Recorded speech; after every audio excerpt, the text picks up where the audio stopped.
Muito boa noite, caros telespectadores da Record News. Neste momento, estamos iniciando mais uma edição do seu Conexão ND. Segunda-feira, semana natalina, um convidado muito especial.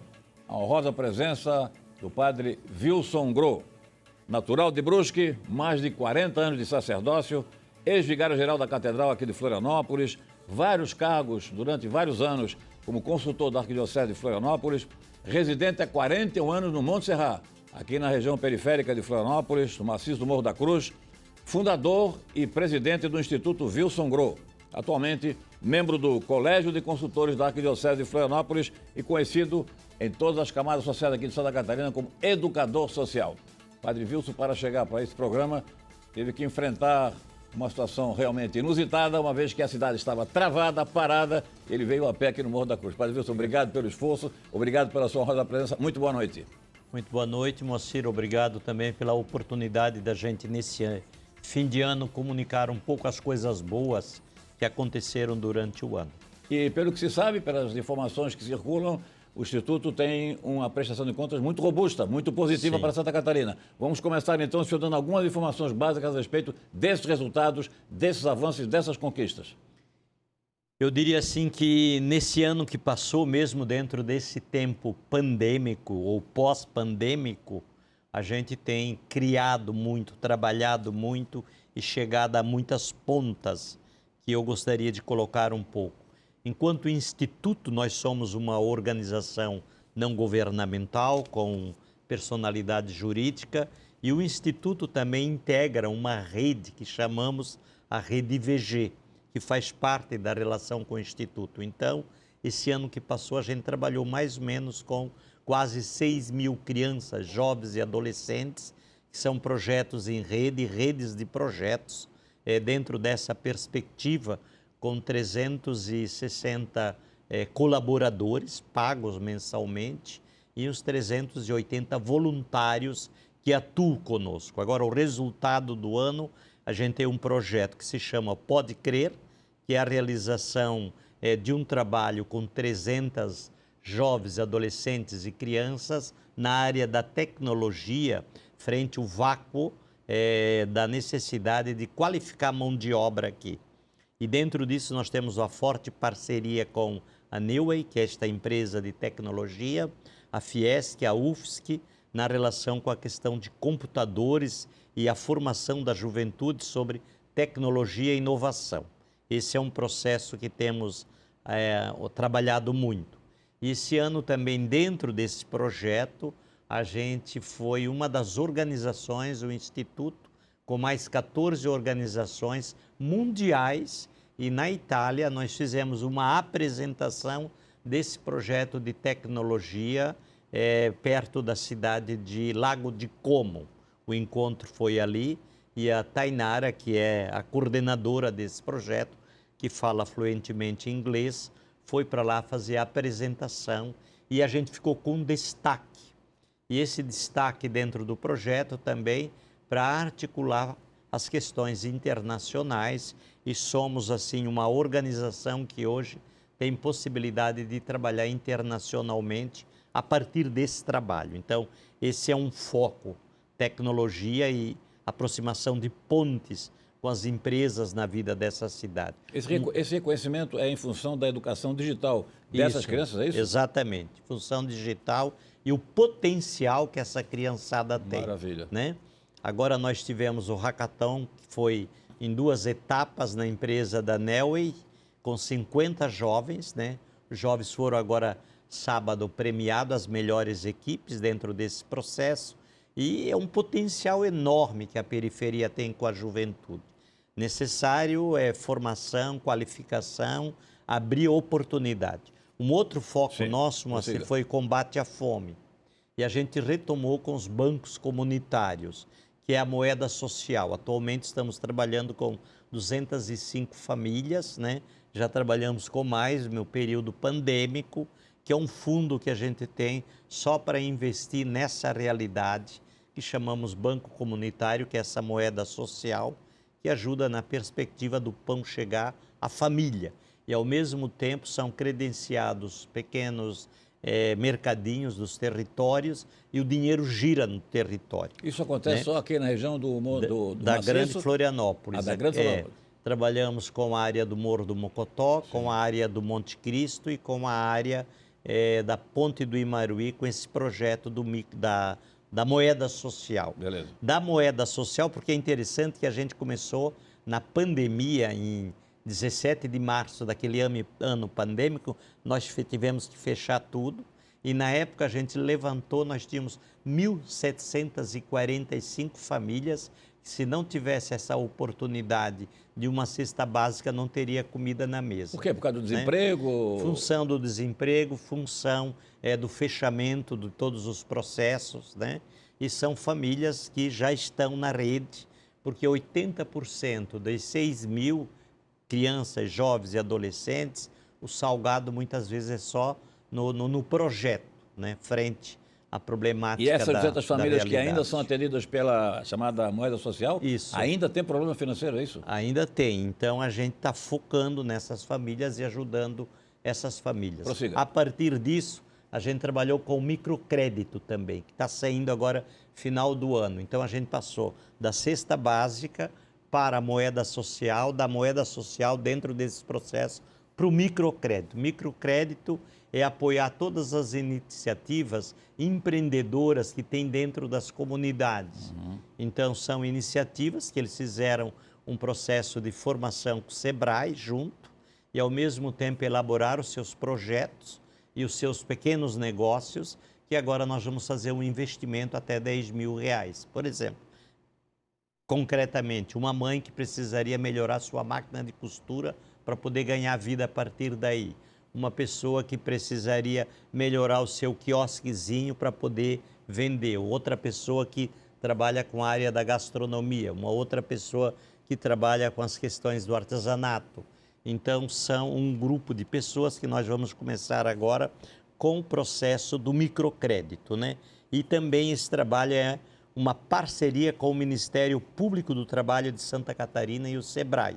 Então, o Ministério Público, na pessoa do Dr. Carlécio, ele se aproximou muito do nosso instituto, né?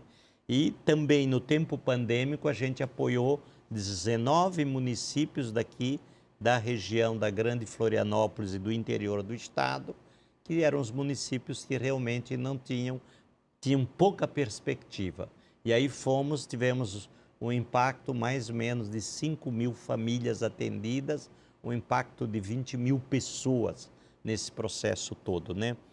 Dentro desse processo também a gente poderia dizer, como conquista, nós fomos premiados como uma das 100 ONGs melhores do Brasil, agora nesse mês de novembro.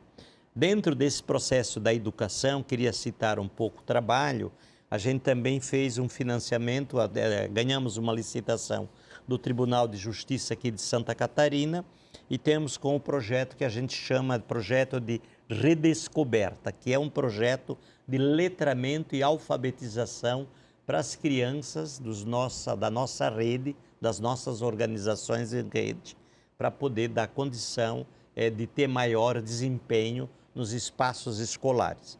Temos também a ampliação dos pré-vestibulares esse ano, em parceria com o COC aqui em Floripa e também com o projeto Integrar e a Unisul. Então, esse trabalho das parcerias, ele é um trabalho muito importante e é um trabalho que a gente já faz há anos. Tivemos um trabalho muito forte de combate à violência contra crianças e adolescentes a nível nacional, que o IVG integra também uma das 50 ONGs na coalizão brasileira pelo fim da violência contra crianças e adolescentes no país. Dentro disso, também tivemos uma participação agora na economia de Papa Francisco e Clara, na Itália, onde eu trabalhei com os 1.200 jovens em Assis também, apresentando a nossa experiência e mostrando como ela tem muitos elementos e fundamentos na concepção humanística e na visão do Papa Francisco em relação a repensar os processos de um pacto educativo e um pacto econômico para a casa comum na humanidade. Foi um evento mundial, né? Foi um evento mundial. E o que foi o destaque da sua apresentação em relação aos demais participantes? O destaque é que nós temos um trabalho que não seleciona. Talvez esse é o grande destaque e a grande diferença do nosso trabalho. Nós abrimos espaços e vamos potencializando crianças, jovens e adolescentes que vão chegando. Por exemplo, daqui do Monte Serra hoje, nós temos jovem formado em medicina fazendo residência no Sírio-Libanês. Agora, esse ano, nós tivemos 3 jovens do Monte Serra que entraram para o doutorado na Universidade Federal e na UDESC, né?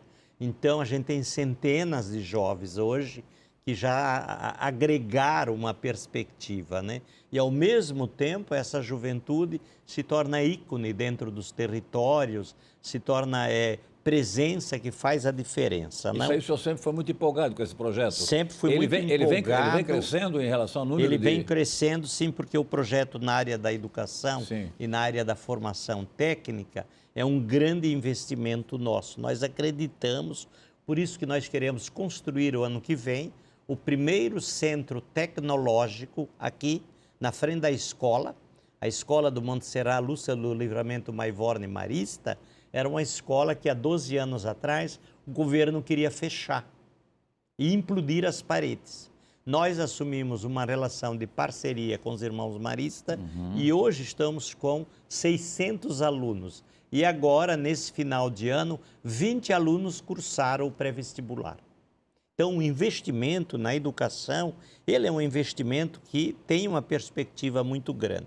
Centro tecnológico, imagino, para dar já treinamento, a qualificação de mão de obra? O centro tecnológico é uma formação nessa linha de formação, de qualificação de mão de obra e de inovação e trazer a tecnologia para as resoluções coletivas. Excelente. Como, por exemplo, a problemática do lixo, a problemática do meio ambiente, a problemática da água.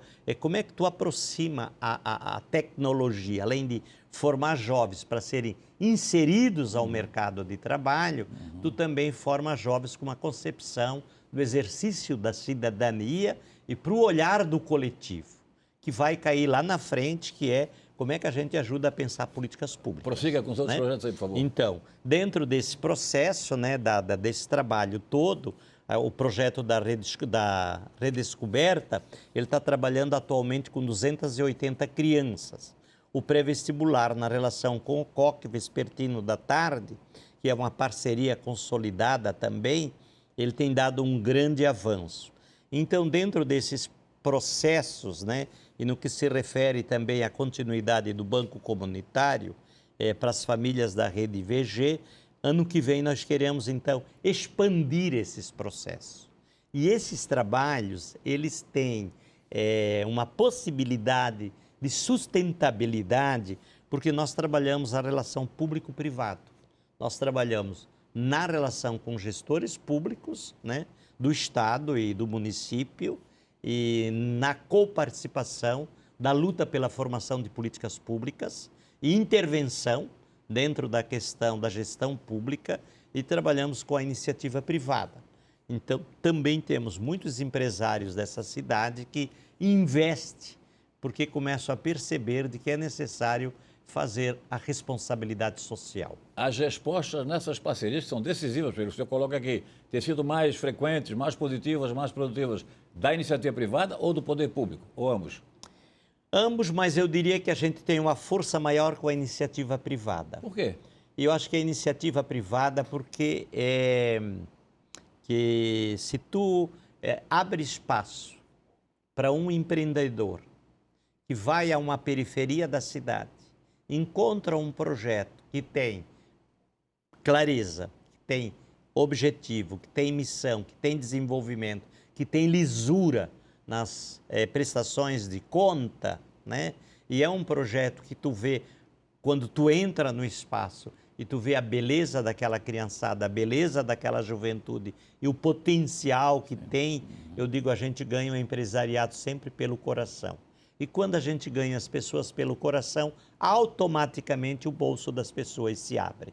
E eu acho que esse é o segredo. O segredo é construir o encantamento de que é possível construir saídas na vida dessa cidade, né? Padre Wilson, o senhor está há 40 anos ali no Monte Serra e o trabalho, como o senhor diz, de educação social, de assistência social, de promoção social começou num núcleo bem restrito, Monte Serra. Hoje ele não apenas maciço, mas se expande pela cidade. A gente tem várias etapas, eu te diria, que são etapas que se interconectam a vida inteira.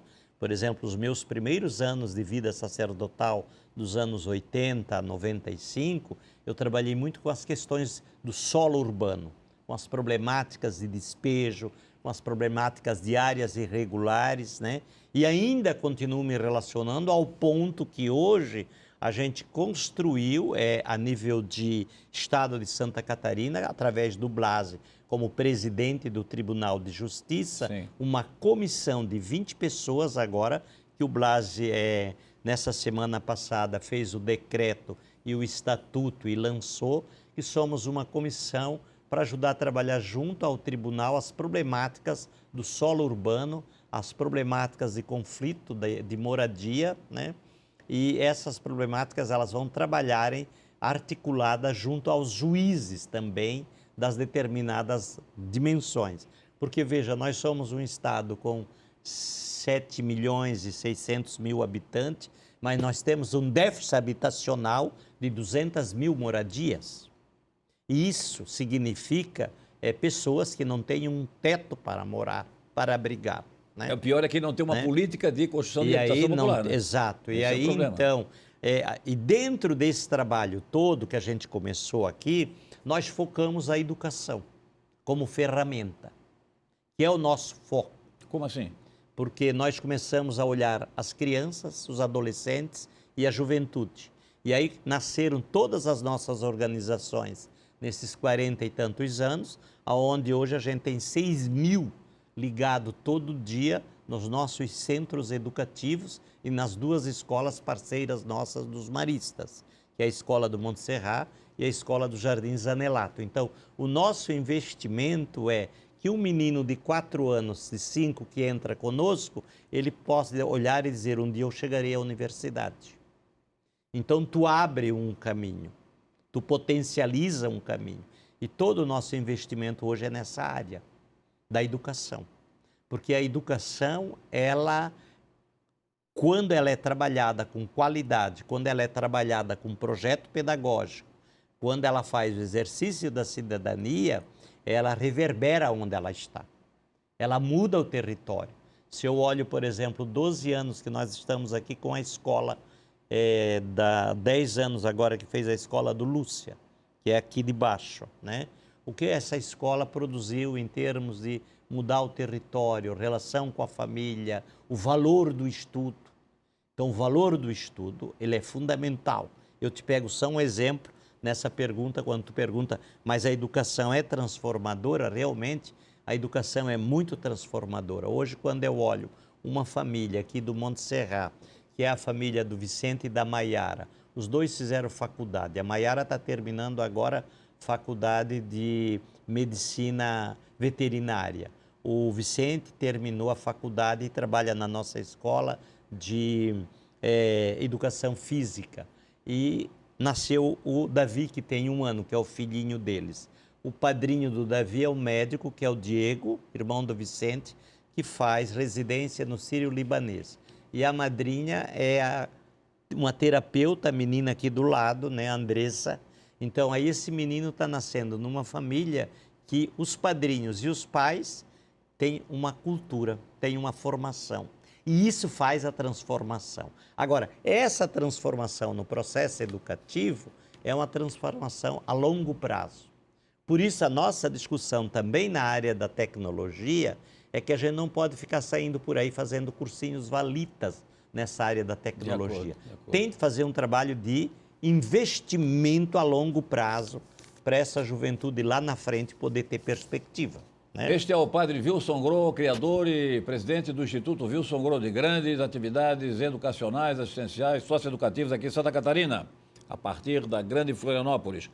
Nós vamos para um rápido intervalo comercial. Em seguida, gostaríamos que o senhor continuasse com essas informações preciosas sobre a questão educacional, que é fundamental para Santa Catarina e para o Brasil. E também vamos falar um pouco a respeito como é que é o clima de Natal, como é que se comemora o Natal na periferia da Grande Florianópolis. Retornamos em seguida, logo após o rápido intervalo comercial. Até já.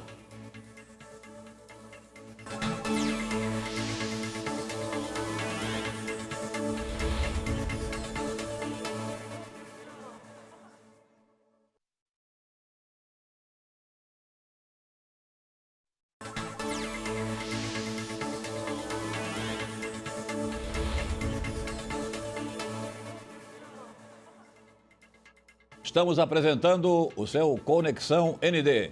Hoje com a presença especial e honrosa para o Grupo ND Santa Catarina, o padre Wilson Gro, fundador e presidente do Instituto Wilson Gro aqui da capital catarinense.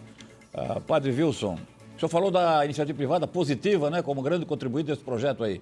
O senhor tem colaboradores de ouro, digamos, os principais colaboradores que mereciam algum destaque nesta semana de Natal, até para poder homenageá-los também? Eu acho que a gente tem muitos colaboradores que são muito expressivos.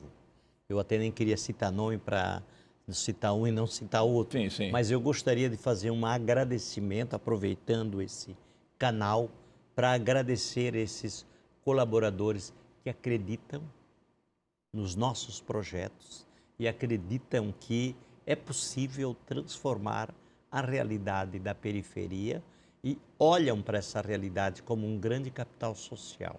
Então, da minha parte, quero agradecer cada uma nessa perspectiva de inúmeros colaboradores que nós temos dentro desse processo. Tanto quanto a gente tem o mundo empresarial, tanto quanto pessoas individuais que apostam no nosso instituto. Algum assim que tenha colaborado durante mais de 20 anos com esses projetos? Quem tem trabalhado conosco, eu diria, 25 anos direto, sim, é o seu Walter Queires. Seu Walter, seu Antônio. Investe nos projetos sociais? Investe nos projetos. Primeira vez que eu fui ao encontro do seu Walter. Seu Walter, inclusive, ele fez uma caminhada por dentro dos morros, junto comigo e com o Valtinho. Olha. E quando chegamos aqui no final, na agronômica, ele olhou para o Valtinho e disse, a gente nunca pode virar, Valtinho, as costas para essa realidade. E pode ver que eles são famílias na vida da nossa cidade, que investem muito nas questões da solidariedade, da filantropia, tanto o seu Walter quanto a dona Linda. Se você vê a dona Linda no nosso hospital regional, a presença e o trabalho que ela faz lá dentro é muito expressivo. Essa é uma boa mensagem para a semana de Natal, boa mensagem. Não, Padre Wilson? E essa semana a gente também fez uma grande homenagem ao seu José Macedo, marido da Esther Macedo. Fizemos uma grande homenagem com um pequeno troféu de responsabilidade social para as 10 empresas que trabalharam conosco agora direto 12 anos. O falecido José Ferreira do Macedo, ele também era um grande colaborador? Ele era um grande investidor, dona Esther e ele foram investidores desde o início do nosso projeto. Outra pessoa que é importante eu citar aqui, por favor, talvez essa está comigo não só 25, mas mais de 30 anos, 40 eu diria, todo o meu tempo de sacerdócio, é uma pessoa muito importante nessa relação, tanto pessoal quanto de investimento também do trabalho, é Dona Maria Amélia. Dona Maria Amélia Vieira Gomes, a mulher de Dr. Geraldo Vieira. Dona Maria Amélia continua hoje sendo uma investidora nos nossos projetos com seus 90 anos de idade. Uma outra pessoa que eu te diria, já que estás levantando nesse caminho, né, que foi importante, a sogra do Dr. Galotti, que é juiz federal. Como era o nome dela? Dona... Me deu um pequeno branco agora. Mas ela, com 90 anos de idade, começou a ser a nossa parceira de caminhada. Uma outra senhora, e aí são muitas senhoras por aí afora, também foi a Dona Ana, a mulher do seu Carmelo Faraco. Né?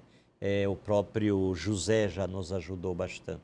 Então, outra pessoa dentro dessa perspectiva é o Léo Mauro Xavier. O filho ou o pai? O filho. O filho? O Léo Mauro. O Leozinho que chama? O Leozinho. Então, hoje o Valtinho Queires é o nosso vice-presidente do nosso instituto. O Léo vai trabalhar esse ano a diretoria de articulação e formação. Mário Capella, que é um aposentado, um grande advogado da cidade, é o nosso tesoureiro, que é formado em área de administração e advocacia, né? E a Drica hoje também, que trabalha com a área da comunicação, está integrando a nossa equipe a partir da diretoria desse ano. Adriana Lafim, filha do escritor, grande escritor. A Drica já trabalha há 10 anos conosco voluntariamente. Então, eu também não quero, assim dizer, para porque são muitas pessoas se a gente começa a levantar as questões. Então, nas nossas diretorias, nós trabalhamos da rede, a gente trabalha com lideranças de base, com profissionais liberais e também com empreendedores. É isso que dá também uma possibilidade de sustentabilidade das organizações. Por quê? Nós passamos, mas nós queremos que as nossas organizações e o Instituto tenham perenidade, né? Então, temos boas equipes também executivas e o trabalho de gestão. Okay. Eu acho que todo segredo também passa muito por aí, nessa perspectiva de uma boa gestão. Wilson, a nossa produtora, a jornalista Carol Castro, ela preparou um pequeno vídeo que foi produzido lá pela sua equipe. Gostaria de que o senhor fizesse um comentário logo após a exibição. Vamos então a uma apresentação desse vídeo sobre o Instituto Wilson Grow aqui de Florianópolis. Pense bem, pois é um dia especial. Eu sei, não é sempre que a gente encontra alguém que faça bem, que nos leve deste temporal. O amor é maior que tudo, do que todos até a dor se vai. Quando olhar é natural. Sonhei que as pessoas eram boas em um mundo de amor e acordei nesse mundo marginal. Mas te vejo e sinto o brilho desse olhar que me acalma e me traz forças pra encarar tudo. Mas te vejo e sinto o brilho desse olhar que me acalma e me traz forças pra encarar tudo.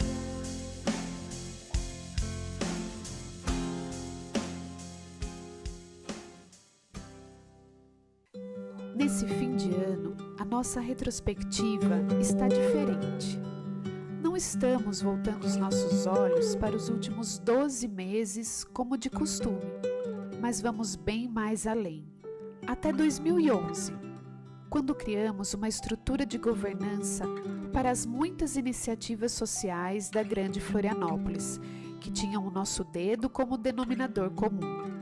Com planejamento estratégico e a criação de um fundo patrimonial, nós buscávamos dar apoio e assessoramento às organizações e perpetuar o nosso trabalho ao longo dos anos. Todos esses artistas mirins e adolescentes que apareceram são todos lá. São todos os nossos projetos, da nossa rede. Uma meninada bonita, saudável, Sim, é uma isso coisa... que eu te digo porque a gente sempre fala que o importante é agarrar a esperança que está por trás do olhar de uma criança, de um adolescente, de um jovem. E todo o nosso trabalho, na minha vida pessoal, ele está muito voltado ao Evangelho. E há uma página do Evangelho, que é a página motivadora da minha vida, que em 1981, quando me ordenei, eu busquei como página e como encarnação o texto de Mateus 25, 31 seguintes, que diz: tive fome e me deste comer, sede me deste beber, peregrino e me deste uma acolhida, nu e me vestistes, preso e viestes a mim. Então, tudo que fizeres ao menor dos meus irmãos, a mim eu farei. Essa é a força motivadora de toda a minha vida. Então, se eu me movimento, ajudo a articular e pensar, a base mística do que me move é o seguimento a Jesus. E se a gente olha em Jesus, Moacir, que nasce agora, aproveitando o Natal, né? Sim. E que nasce, e eu digo sempre, que nasce na periferia, e os pais ocupam um espaço para esse menino nascer, e esse menino nasce porque é um sem-teto, na verdade, o menino Jesus nasce ali, e ele, aqui está a dimensão talvez mais profunda da beleza do cristianismo, que é a encarnação de um Deus que se encarna na nossa carne e nasce na simplicidade, na humildade, na pobreza, para trazer a dimensão mais bela à humanidade, que é o amor. Como é que ele nasce da periferia? Ele nasce na periferia porque não encontrou lugar no centro. Mas na sua periferia lá do maciço? E aí eu digo, hoje ele nasce na periferia na vida dessa criança. Perfeito, perfeito. Hoje ele nasce na periferia na vida dessa juventude. Hoje ele nasce na periferia em tantos projetos, em tantas organizações, em tantos gestos na comunidade. Por exemplo, Montserrat vai fazer agora, no dia de Natal, um almoço para aqueles que têm mais dificuldade de ter um almoço. São mais ou menos 70 pessoas. E no dia 24 à noite, esperamos que não chova, a gente vai fazer também uma janta para os moradores em situação de rua aqui em Florianópolis, ali na frente da catedral.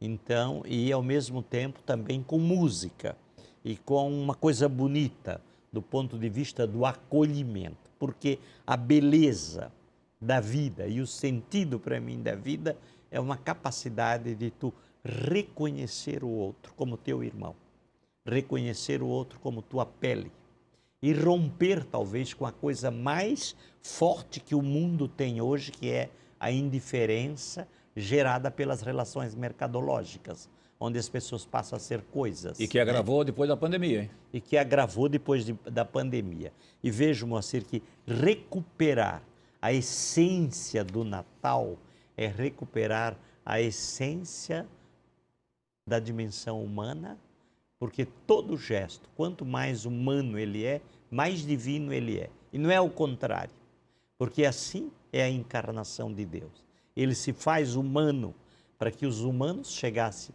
a entendê-lo amorosamente e, ao mesmo tempo, fizesse parte.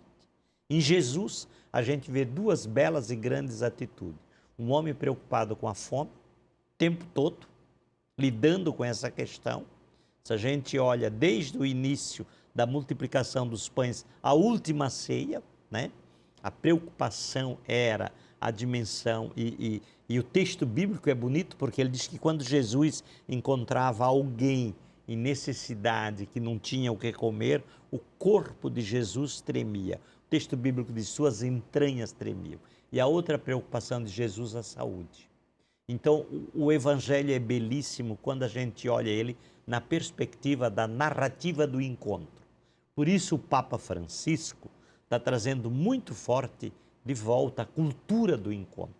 A importância da cultura do encontro, a importância, né? Diga-me você. O digital também, o tal do celular, etc. e tal, também são contra, não é verdade? Quer dizer, remam contra o encontro e contra a confraternização, exatamente, a exatamente. Eu acho que nós temos de cuidar muito com a saúde mental perfeito. Nesse tempo pós-pandêmico, dentro ainda dessa pandemia, porque o celular torna a pessoa dependente. Os meios tecnológicos todos, né? Se a gente não tem um olhar crítico, ele pode me tornar um individualista, um egocêntrico, que eu não consigo mais me relacionar com o ser humano. Imagino que a sua energia de todo esse trabalho que você realiza há mais de 40 anos é ver que essas crianças estão saudáveis, estão crescendo, estão estudando, estão se realizando, né? Até indo para a universidade ou conquistando espaço no mercado de trabalho. Para o senhor deve ser emocionante e uma realização, uma energia positiva. Eu sempre digo que a gente tem de ver as pequenas coisas conquistadas no dia a dia. Então, um jovem que passa na universidade, um jovem que vai para o 2º grau, um jovem que se insere ao mercado de trabalho, uma criança que passa de ano, uma criança que dá passos no processo de superação em relação às suas questões de aprendizagem. É nesse micro e olhando na relação micro-macro. O Papa Francisco traz 4 elementos para mim que são importantíssimos. Ele diz entre o espaço e o tempo é importante desencadear processos. E processos a longo prazo, não processos a curto prazo. Ou seja, o investimento da nossa vida numa perspectiva. Segundo, ele diz que a realidade se impõe à ideologia e às ideias.